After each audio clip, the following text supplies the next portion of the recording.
Pera ng bayan. O mga kabayan kong mahal na labis na naapektuhan dahil sa mga ghost project nila.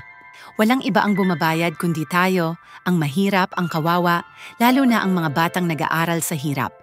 Bayad dito, bayad doon, dahil sa kurakot ng mga may kapangyarihan. Ang mga nepo baby, nakabakasyon, habang ang pera ng bayan ay nauubos sa kanilang luho. Bawat post sa social media, puro karangyaan, bawat sasakyan, bawat mansion, ginagastos gamit ang dugo at pawis ng tao. Kain na umaabot ng milyon sa isang hapunan, habang ang mahirap, pinipilit magtrabaho gamit ang kamay at paa, magulang nag-abroad para lang may mapag-aralan ng anak. Tuwing baha, lilipat sa evacuation center, hindi makatulog ng maayos. Samantalang ang nepo baby at pamilya nito ay nasa marangyang higaan. Nag-aaksaya ng pera kahit may bagyo, kahit baha, dahil nakikinabang sa pawis ng bayan. O kabayan, ganito ang ating kalagayan.